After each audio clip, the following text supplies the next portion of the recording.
Welcome to the deep dive. So, this weekend, all eyes are kind of on Oman, aren't they? Yeah, seems like it. These reported high-level talks, U.S. and Iran. Right. About the nuclear program. And, sitting here, it really does feel like a pivotal moment. It does. The implications are huge for the region, obviously, but, well, beyond that, too. And what's striking, I think, is just how wide the range of possibilities seems right now. Exactly. You could see maybe the start of some kind of diplomatic path forward, Hmm. or, the opposite. Things could escalate pretty significantly towards conflict. It's weird to have both feel so, well, plausible at the same time. Very rare. Unusual, definitely. And we should probably remember the backdrop here. It's Well, complicated. that's putting it mildly. The U.S. under Trump pulled out of the nuclear deal. And ordered the killing of Soleimani, the Iranian general. Right. So the fact that any talks are happening now, even indirectly, it says something. Yeah, it suggests they both recognize how serious things have become. The stakes are incredibly high. Immense stakes, maybe a shared understanding, even if it's an uneasy one. Okay, so let's try and unpack the current situation a bit. What's driving this urgency now?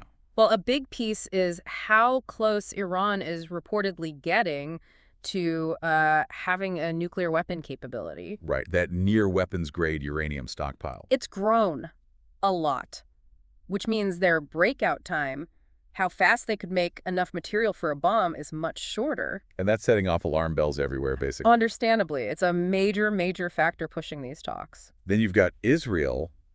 They seem to be acting, well, more assertively. Yeah, I think that's fair.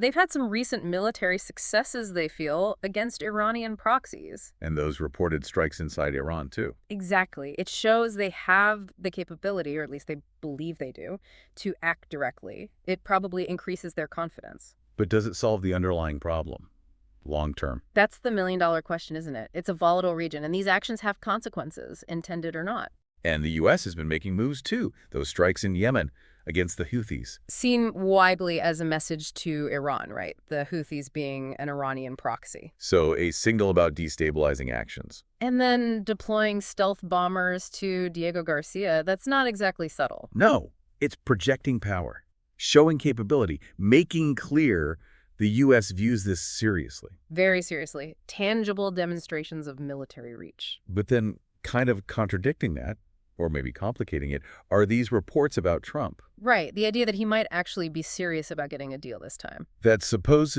2-month deadline he gave Iran in a letter. What do we make of that? It's interesting. It suggests urgency, maybe a real push for an outcome. Or tactic? Could be. Hard to know the real motivation, but it definitely adds another layer. And Iran's current president seems maybe more open to talks than Raisi was. That seems to be the perception, yes. Hmm. Perhaps a bit more pragmatic, or at least willing to engage more directly. Another factor, potentially easing the path to talks.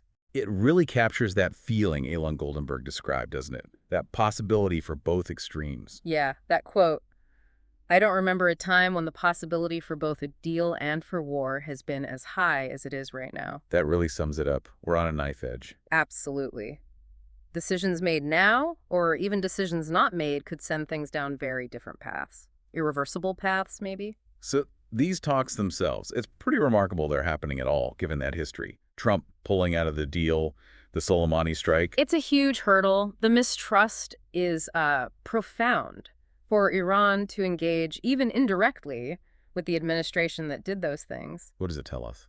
it suggests their strategic calculation has shifted. They must see some potential benefit, or maybe feel they have few other options. Ali Vai's pointed out it's not an easy decision for them at all. And from their side, it seems like it's about avoiding two things mainly.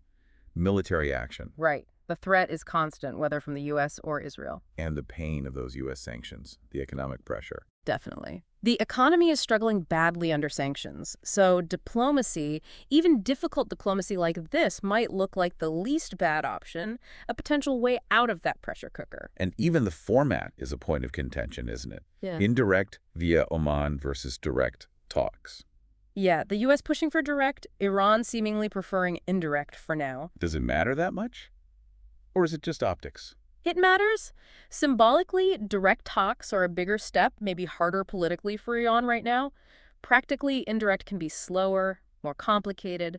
Trump wanting direct talks suggests he wants faster, Maybe more decisive negotiations? But it requires more political will from Iran to sit down directly. Exactly. More risk for them. And nobody seems to expect a big breakthrough right away in Oman. Sanam Vakil said, this isn't going to be one and done. Sounds about right.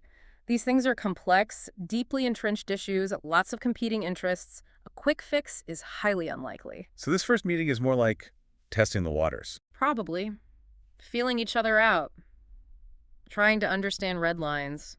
Maybe, just maybe, setting up a basic framework for more talks later, if things go well enough for that. So looking ahead, what kinds of deals might even be possible? What's Iran trying to figure out from the U.S. side? Well, Iran's main goal initially is likely gauging what the U.S. might actually offer, especially on sanctions relief. What would they get, realistically, for limiting their nuclear program? They want tangible economic benefits, presumably, while keeping what they see as their right to a peaceful program. That's the balance they'll be seeking. Significant relief, verifiable limits, but maybe not complete dismantlement. Which brings us to that Libya-style deal. Yeah. The one Israel and some hawks in D.C. seem to want. Right. Complete dismantling of enrichment under strict supervision. But the Libya example, Gaddafi's fate after giving up his program, that has to weigh heavily on Tehran, right? Massively. It's the ultimate cautionary tale for them. Why would they dismantle everything without rock-solid long-term security guarantees, which are probably impossible to give credibly? That history really looms large. Yeah, hard to see them agreeing to that. And then there's the other stuff Trump might push for non-nuclear things. Like ballistic missiles, support for proxies. Exactly. And Iran has always pushed back hard against linking those issues to the nuclear file. Because they see missiles as vital for their defense and proxies as key to their regional influence and security. Conceding on those would be undermining core parts of their strategy from their perspective. A very tough sell internally. And even if they could agree on the big picture stuff, the details, the procedures, they could bog things down, couldn't they? Oh, absolutely. The arguments over direct versus indirect talks kind of hint at that. In these high-stakes games, the process itself can become a weapon or a stumbling block. It reflects that deep mistrust. Okay, let's shift to the pressure Iran's under. Behnam Ben Taleblu called their situation borderline existential. That sounds dire. It's a stark assessment, yeah. It suggests the concerns go beyond just wanting sanctions relief. It's a broader sense of strategic vulnerability. Feeling cornered, perhaps. And part of that vulnerability comes from Israel, showing it can strike inside Iran. And Iran's response maybe not looking that effective. That seems to be part of the calculation, yes. It raises real questions about Iran's deterrence capabilities. Can they effectively stop adversaries? Can they defend their own territory against sophisticated attacks? That asymmetry likely worries the leadership. Might be weighing on their minds going into these talks. You'd have to think so. A sense of strategic vulnerability. Plus the threat of European sanctions coming back online, the snapback. Right. That mechanism from the 2015 deal is still there. If European powers decide Iran's in violation, they could reimpose sanctions. That adds another layer of serious economic pressure. It's leverage for the West. But Taleblu also worried Iran might just be using talks as a shield, dragging things out to avoid an Israeli strike. It's a plausible tactic from a cynical perspective. As long as talks are happening, even if they're not going anywhere fast, it might make Israel hesitate to act militarily. So buying time, basically. Deterring action through diplomacy, even if the diplomacy isn't intended to reach a final deal. It's a possibility you can't dismiss. It could be seen as a short-term win for them, strategically. The whole situation is just full of paradoxes, isn't it? Like Trump, who hated the 2015 deal. Might now accept something that looks maybe like a repackaged version of it, freezing or reducing the program, but not eliminating it. Yeah. What does that tell us? Well, the irony is thick, for sure. His big criticisms were that the old deal didn't go far enough and had sunset clauses. Now, maybe the priority is just stopping them from getting a weapon right now, even if it means accepting enrichment continues under limits. A shift in priorities, maybe, driven by the current reality of how close Iran is. It strongly suggests that, yes, preventing an imminent bomb might override the desire for a perfect deal that eliminates everything. And within the U.S. side, there are likely still different views on whether military action is the better option. Always. In any administration, you'll have hawks and doves, those pushing for confrontation and those wary of another Middle East war. That internal debate shapes the negotiating position. Iran will be trying to figure out who has the upper hand in that debate, won't they? Absolutely. Assessing the flexibility and the real bottom line of the U.S. side depends partly on understanding those internal dynamics. And the view from the Gulf allies seems to have shifted too. That's a really important point. Saudi Arabia normalizing relations with Iran is huge. They used to push hard for a tougher line, but now maybe more worried about the economic chaos a war would cause. Seems likely. While they're still concerned about Iran's actions, the potential economic devastation of a regional conflict hitting their neighborhood is probably a much bigger fear now. So de-escalation, stability, that seems to be the priority. A less aggressive public stance, definitely. Okay, but what if diplomacy fails? What does the military option actually look like? It looks unpredictable and incredibly dangerous. Israel can certainly inflict damage, we know that. But can they take out the whole program? Especially the buried facilities. Most experts doubt they could guarantee complete destruction in one go. It might require a prolonged campaign with huge risks of escalation across the region. And inside Iran, politically, what happens if there's a strike? That's a massive unknown. Yes, there's anti-regime sentiment, but a foreign attack. Could it backfire? Yeah. Create that rally around the flag effect Sanam Fakil mentioned? Very possible. Nationalism is a powerful force. An external attack could unite people, even those unhappy with the government, against the attacker. We've seen it happen elsewhere. And sort of perversely, Iran's recent military setbacks, they might actually strengthen the argument for getting a bomb. It sounds counterintuitive, but yeah. If hardliners feel their conventional military isn't strong enough to deter enemies, Then the ultimate deterrent is a nuclear weapon. exactly. It could be seen as the only way to guarantee security and survival in the long run. That's why a diplomatic failure now is so risky, could push them down that path. And that shift in rhetoric inside Iran. Officials talking more openly about nuclear weapons. Olivier saying it's not a taboo subject anymore. That's deeply concerning. A real departure from their official line about a peaceful program. The fact that it's even being debated openly suggests a significant shift in thinking, a dangerous one. But importantly, U.S. intelligence still reportedly assesses they're not actively building a bomb right now. Crucial point.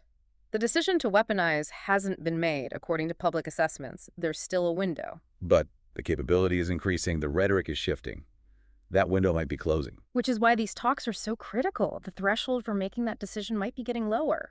So, wrapping this up, it really feels like multiple big outcomes are all getting more likely at once. War, a deal, an Iranian bomb. It's unsettling, isn't it? A very volatile mix. And these Oman talks, even if they don't produce a breakthrough immediately, They could give us vital clues, indications of which way things are heading, something we need to watch very, very closely. that final quote from Benem Ben Talablu really resonates. Quite literally, all options are on the table. Literally anything could happen. It captures the uncertainty perfectly. The range of outcomes is incredibly wide. The consequences will be huge, whatever happens. So yeah, the tensions are palpable. The uncertainties are massive. No easy answers here. And the results will affect everyone. Indeed. We've touched on the volatile climate, the tricky talks, potential deals, the pressures on Iran. It's all incredibly complex. And the alternative, military action, is just fraught with risk and unknowns. Profound risks, unpredictable outcomes. It really leaves you thinking, doesn't it, about the long term. If there is a deal, what kind of stability does it bring, and for how long? Versus the alternative, escalating conflict. What are the unintended consequences down the road for all of us? Yeah. Which path seems more likely right now? And maybe more importantly, why does it seem that way? Lots to chew on. Thanks for joining us on this deep dive.